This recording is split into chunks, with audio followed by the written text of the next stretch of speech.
Hello everyone. 10 मई 2021 के the Indian express के editorial page और आइडिया पेज को आज के इस वीडियो में हम डिस्कस करेंगे। तो चलिए वीडियो को शुरू करते हैं। सबसे पहला आर्टिकल है हमारा रिटर्न ऑफ द वेस्ट। देखिए, जिस तरीके से अमेरिका में जो राष्ट्रपति चुनाव हुए थे उसके बाद जो ये कयास लगाए जा रहे थे कि जो अमेरिका की सत्ता है अब क्या वो मुकाम हासिल कर पाएगी या नहीं कर पाएगी। मतलब अभी तक जो ट्रंप के शासनकाल तक जो अमेरिका की छवि पश्चिमी देशों में या फिर पूरे विश्व में बनी हुई थी, क्या जो बाइडेन उसको कंटिन्यू कर पाएंगे। क्योंकि कई ऐसी चुनौतियां थी जो उनके सामने थी, जैसे ट्रंप ने जो H1B वीज़ा पर प्रतिबंध लगाए थे, या फिर अश्वेत की हत्या का मामला था। उसके बाद कोविड-19 में से जो लड़ने में ट्रंप पूरी तरीके से विफल रहे थे। तो कुछ ऐसी चीज़ें थीं जिससे अमेरिका जो सुपर पावर माना जाता है उसकी छवि थोड़ी बहुत धूमिल हुई थी। तो क्या जो बाइडेन उसको पूरी तरीके से संभाल रहे हैं या संभाल पाए हैं या संभाल पाएंगे, वो इस आर्टिकल में बताया गया है, जिसे हम आगे डिस्कस करेंगे। ये आर्टिकल हमारे काम का नहीं है, इसे हम डिस्कस नहीं करेंगे। नेक्स्ट आर्टिकल है, देखिए, हर ड्यू अपॉर्चुनिटी। महिलाओं से या महिला एम्पावरमेंट से है ये, कि किस तरीके से महिलाओं को संसद में जो रिजर्वेशन मिलना था वो मिला नहीं मिला, और कांग्रेस में या किसी भी पार्टी में उनकी क्या भागीदारी रहती है, या फिर बंगाल जो चुनाव हुए उसमें महिलाओं का प्रतिशत क्या रहा। 2014 में जो लोकसभा चुनाव हुए, 2019 में हुए, उसमें जो महिलाओं का मुद्दा उठाया गया, क्या उसको अभी तक साकार किया गया। हालांकि ये आर्टिकल हम कई बार डिस्कस कर चुके हैं दैनिक जागरण में भी, इसलिए इसे हम डिस्कस नहीं करेंगे। स्टैंडिंग बाय आवर चिल्ड्रेन, ये आर्टिकल बेसिकली उनके लिए है जो बच्चे अभी किस तरीके से घरों में कैद हैं। कई बच्चे ये सोचते हैं कि मैं स्कूल क्यों नहीं जा रहा हूँ, गार्जियन उनको समझ में नहीं आ रहा है कि जो बच्चे उनके चिड़चिड़े हो रहे हैं उनका चिड़चिड़ापन कैसे दूर किया जाए, कैसे उनसे बात की जाए। बच्चे भी ये सोच रहे हैं कि अब हमें उन्हें स्कूल जाने को कब मिलेगा, या फिर बच्चों पर भी दबाव है जो खेलने जाते थे या फिर प्लेग्राउंड में जाते थे, अपने दोस्तों से मिलते थे। ये सब कोविड-19 की वजह से रुक सा गया है। तो उसमें बच्चों की स्थिति क्या है, पेरेंट्स को क्या करना है, और कोरोना की जो तीसरी लहर जो अक्टूबर और नवंबर में बताई जा रही है, यानी कि सितंबर के बाद जो बताई जा रही है, वो सबसे ज़्यादा घातक बच्चों के लिए बताई जा रही है, चिल्ड्रंस के लिए बताई जा रही है।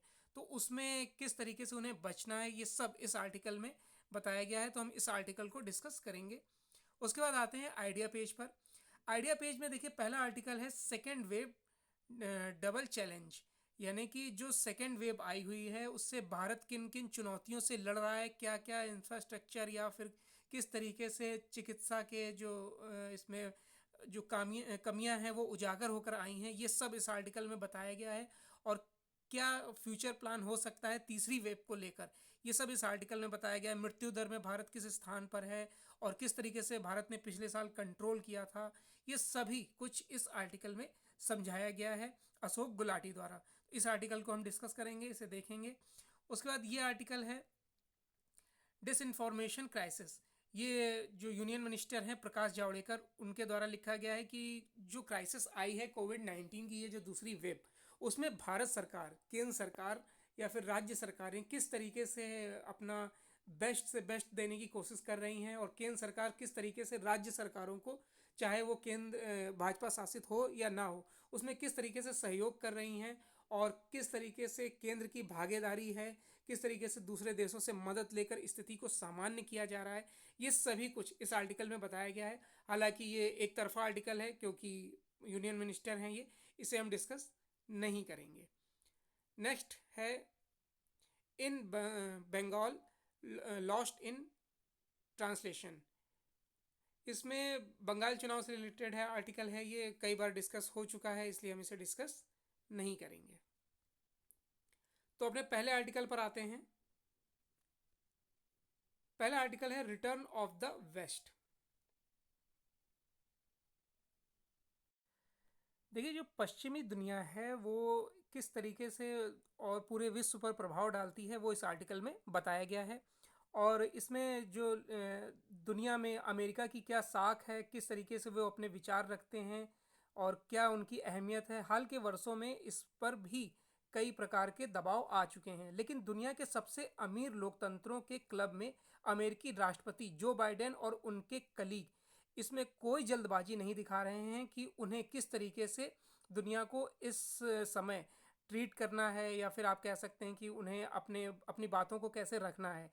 इस हफ्ते लंदन में ग्रुप ऑफ 7 के मंत्री समूह की जो बैठक हुई है, G7 की, पश्चिमी देशों के राजनीतिक निदेशालय द्वारा गठित कई मंत्री समूह की जो इसमें बैठक हुई है, उसमें 7 प्रमुख इंडस्ट्रियल राष्ट्रों की बैठक में अमेरिका द्वारा जो संकेत दिया गया है कि पश्चिमी अपनी एकता और ताकत का पुनर्निर्माण कर रहा है।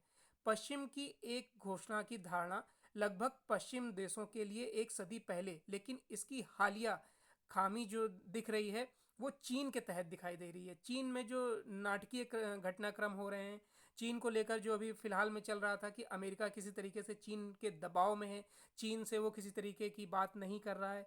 जिस तरीके से राष्ट्रपति बनने के बाद जो चीन के राष्ट्रपति और जो बाइडेन की बातचीत हुई, उसमें किसी प्रकार का कोई मुद्दा नहीं उठाया गया, सिर्फ इसमें हाय हेलो टाइप का आप कह सकते हैं हुआ था।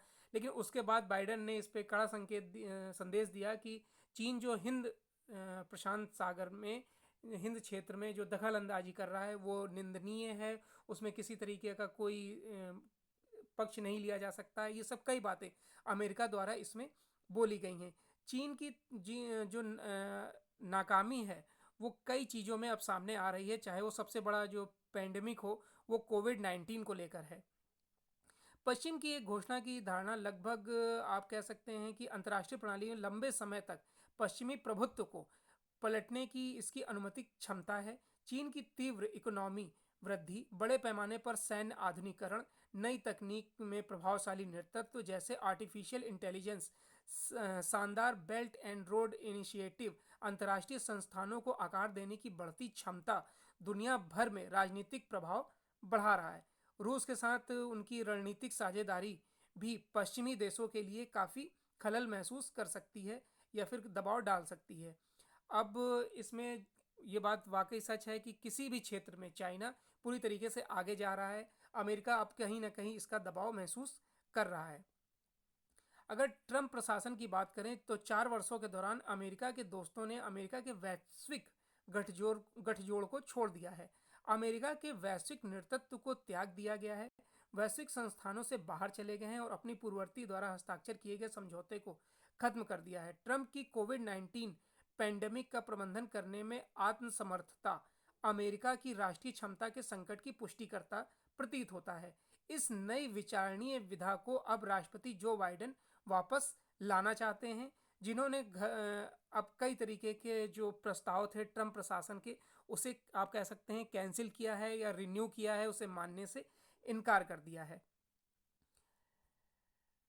ब्रिटेन ने इस बार G7 मंत्री स्तरीय जो बैठक हुई है उसमें इंडिया को भी इनवाइट किया था। इंडिया के साथ साथ Australia, south Korea, south Africa को भी इनवाइट किया था लंदन के समिट में। और जो आप कह सकते हैं कि अगले महीने होने वाले शिखर सम्मेलन में किस तरीके से विश्वास निहित किया गया है दिल्ली के लोकतंत्र के शक्तिशाली गठबंधन पर, इसको भी एक अभिन्न अंग के तौर पर देखा जाना चाहिए। 21वीं सदी के वैश्विक व्यवस्था को आकार देने के लिए ये जरूरी भी था। कुछ हफ्ते पहले भारत अपने रास्ते में आने वाले नए रणनीतिक अवसरों को एक प्रयास के तहत उन्हें सफलतापूर्वक आप कह सकते हैं कि सहन करके आगे बढ़ रहा था, चाहे वो कोरोना वायरस हो, चीन का दबाव हो, या फिर अंतर्राष्ट्रीय समुदाय से लोन लेने की बात हो। आधिकारिक तौर पर दिल्ली को घेरने वाले जो आप कह सकते हैं कि जो पश्चिमी मीडिया भी थे, उन्होंने भी काफ़ी प्रयास किए भारत को, आप कह सकते हैं किसान आंदोलन के तहत भी काफ़ी नीचा दिखाने की कोशिश की गई, लेकिन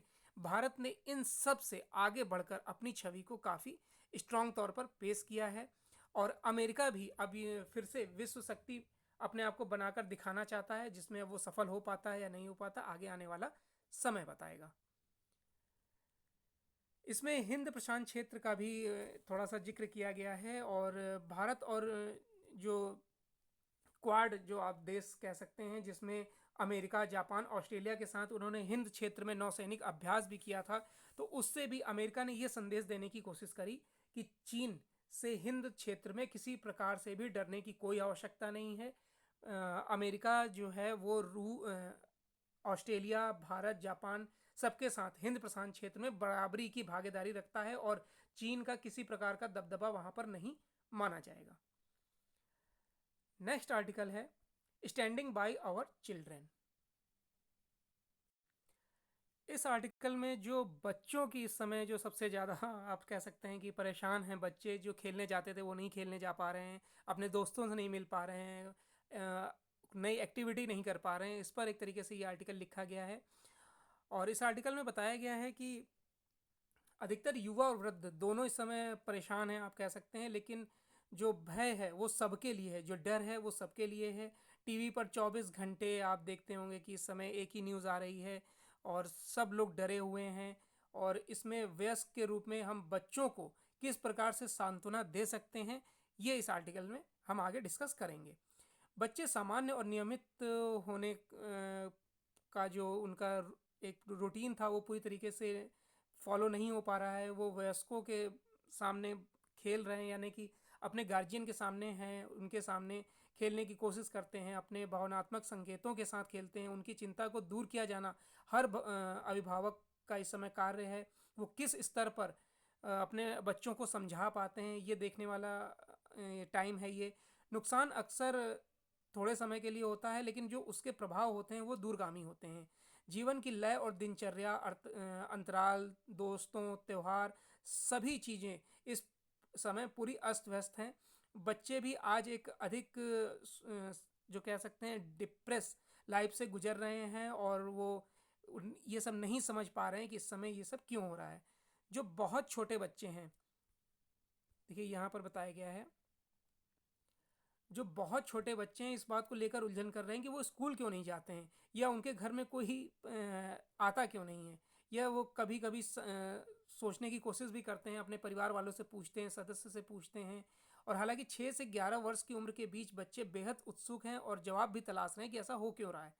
हमें भी उन्हें जवाब देना होगा कि हालांकि यह मुश्किल है। किशोरों को सब कुछ तीव्रता से समझ आता है और समय समय पर भावनाओं को देखा भी जा सकता है, जो कि आप देखते होंगे कभी कभी बच्चे भी झुलझुला जाते हैं कि मुझे बाहर जाना है। अब जो चिड़चिड़ापन है, या फिर जो बच्चे इस समय आप कह सकते हैं कि गुस्सा कर जाते हैं, उनको किस तरीके से ट्रीट किया जाना चाहिए, ये भी इस समय गार्जियन की सबसे बड़ी चुनौती है। बच्चे एक दूसरे के एक दिन के भीतर, अब जैसे वर्किंग जो पेरेंट्स हैं उन्हें एक दिन बाद या फिर आप कह सकते हैं अल्टरनेट जाना पड़ता है ऑफिस में, तो बच्चे ये भी देख रहे हैं कि वो किस तरीके से अपने माँ बाप को अल्टरनेट जाते हुए देख रहे हैं। और जब उनके गार्जियन, जैसे उनके रिलेशन में किसी की मृत्यु हो जाती है, तो जो उनके माँ बाप बात करते हैं, तो ये सब बच्चों के ऊपर काफ़ी प्रेशर है जो देखने को मिल रहा है। और एक जो शिक्षक के रूप में अगर गार्जियन अपने आप को पेश करे तो उन्हें समझाना भी है, अभिभावक भी बनना है और शिक्षक भी बनना है। इतना सब कुछ इस समय बच्चों के लिए करना है।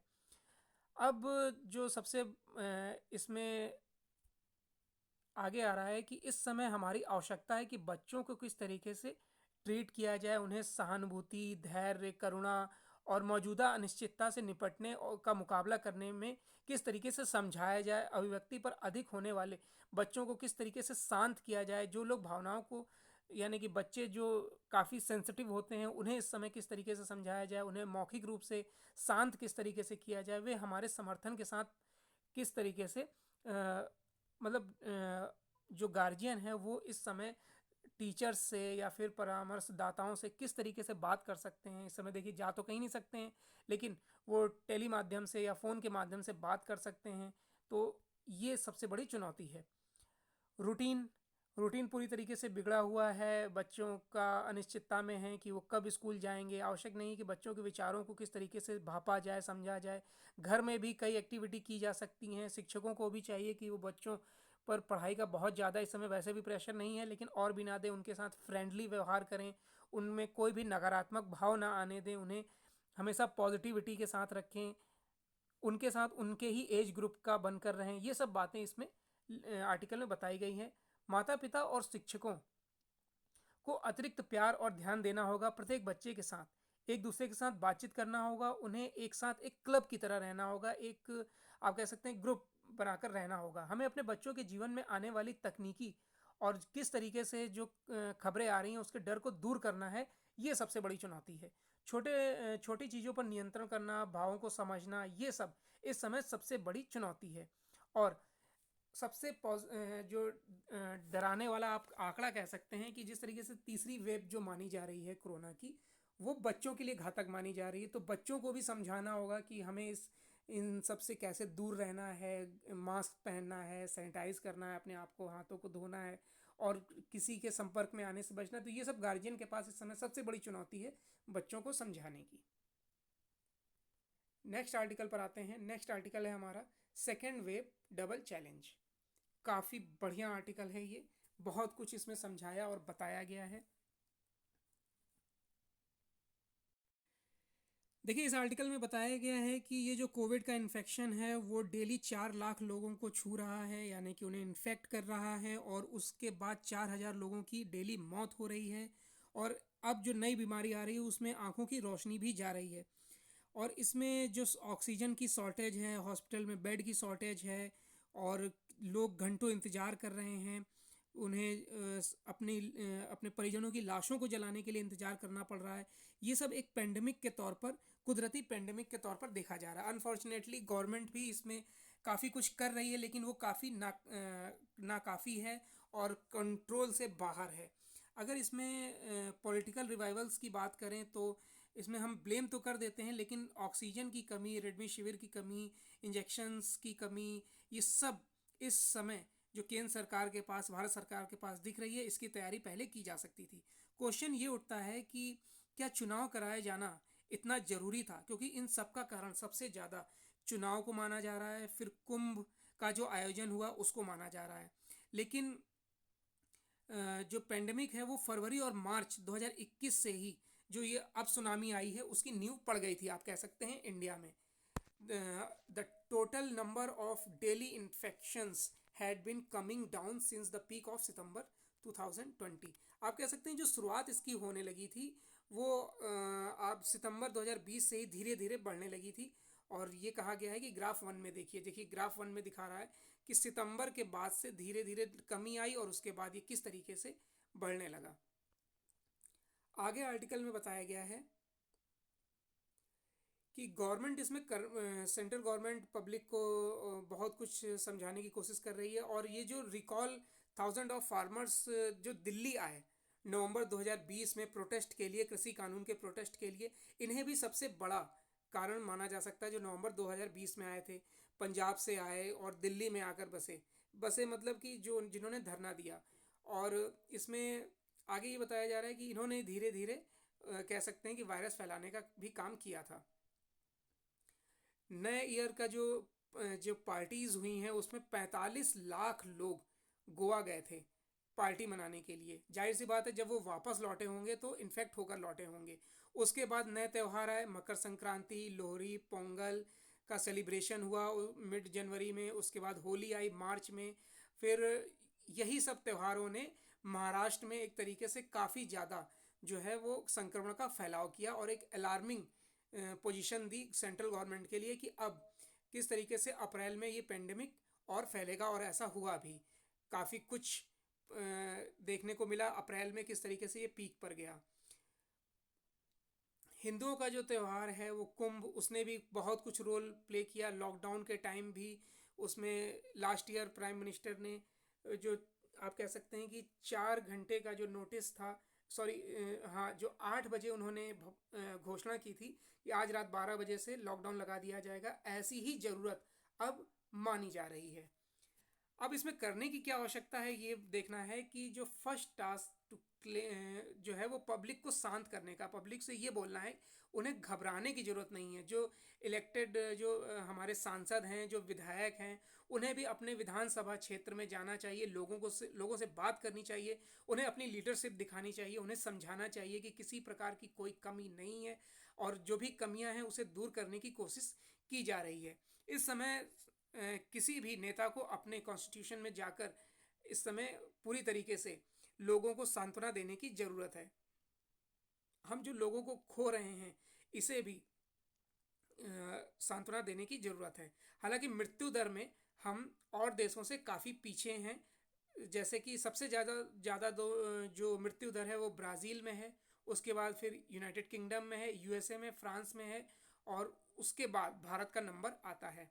लेकिन ये कोई बहुत सहानुभूति वाली या गर्व की बात नहीं है कि हम मौतों के आंकड़े में पीछे हैं। लेकिन जिस तरीके से न्यूज़ आ रही है कि अगस्त से सितंबर तक जिस तरीके से मौतें हो रही हैं, उससे मौत का आंकड़ा 10 लाख तक पहुंच जाएगा।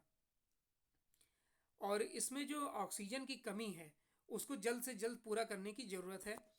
अब जो आरबीआई ने इसमें 50,000 करोड़ का जो फंड दिया है, वो सेक्टर जो हेल्थ सेक्टर को दिया है या फिर प्राथमिक सेक्टर को दिया है, ये नाकाफ़ी माना जा रहा है। क्योंकि जो शहरी क्षेत्र हैं वो तो सरवाइव कर रहे हैं, लेकिन जिस तरीके से ये पेंडेमिक जो है वो कोविड-19 वो ग्रामीण इलाकों में पहुंच रहा है, रूरल एरिया में पहुंच रहा है, वहाँ पर आप सभी जानते हैं कि जो स्थिति है, वो फैसिलिटीज़ है वो वेरी पुअर, बहुत ही ज़्यादा ख़राब है।